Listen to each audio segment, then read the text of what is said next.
इस सदन के मेंबर्स को इस महत्वपूर्ण बिल में उन्होंने जो नोटिस दिया उसको एडमिट करके बोलने का मौका दिया। सबसे पहले तो मैं इनका नोटिस क्यों स्टैंड नहीं करते हैं और जो भी पॉइंट्स उन्होंने यहां ऑब्जेक्शन के तौर पर रेज किया यहां उसको एडमिट क्यों नहीं करना चाहिए, मैं संक्षेप में बताना चाहता हूं। उसके बाद जितने भी इश्यूज आज यहां उठाए गए हैं उसको मैं आपके अनुमति से विस्तार से एक एक पॉइंट का मैं जवाब देना चाहूंगा।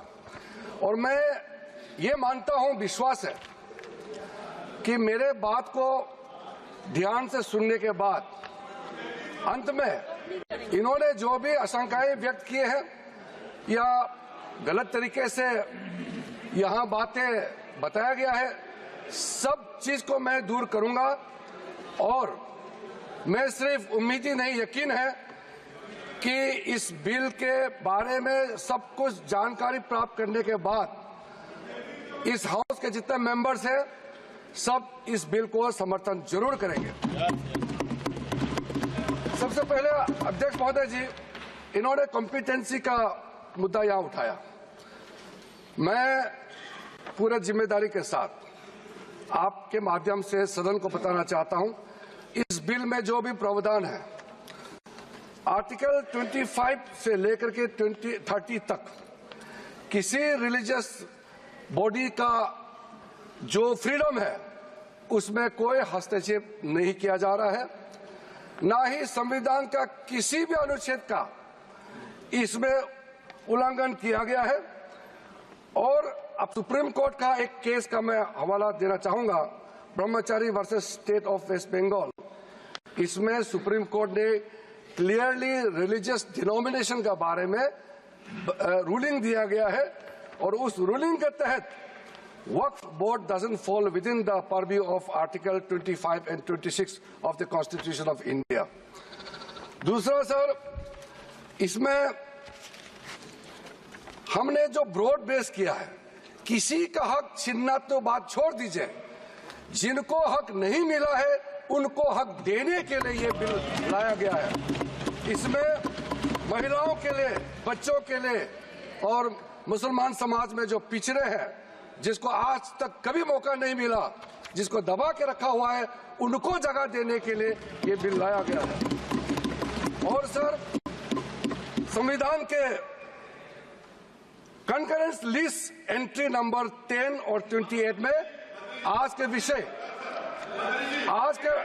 के जो विषय हम लोग चर्चा कर रहे हैं वो एंट्री 10 और एंट्री 28 में ये कंकरेंस लिस्ट में है। इसलिए ये पूरा लेजिस्लेटिव कॉम्पिटेंस इस सदन के पास है, भारत सरकार के पास है, इस सदन में ये बिल पेश करने का। अध्यक्ष महोदय जी, जैसे मैंने कहा है, सबका पॉइंट्स को मैंने नोट भी किया, बहुत अच्छी तरह से सबका कंसर्न को भी हमने नोट किया है। मैं बारी बारी से कहना चाहता हूं, सबसे पहले तो सर, ये वक्फ अमेंडमेंट बिल ये पहली बार इस सदन में पेश नहीं किया गया है। अंग्रेजों के जमाने से लेकर के उससे पहले का लंबा इतिहास में मैं नहीं जाना चाहता हूं, लेकिन आजादी के बाद सबसे पहले ये एक्ट लाया गया है। 1954 में सबसे पहले ये एक्ट लाया गया था।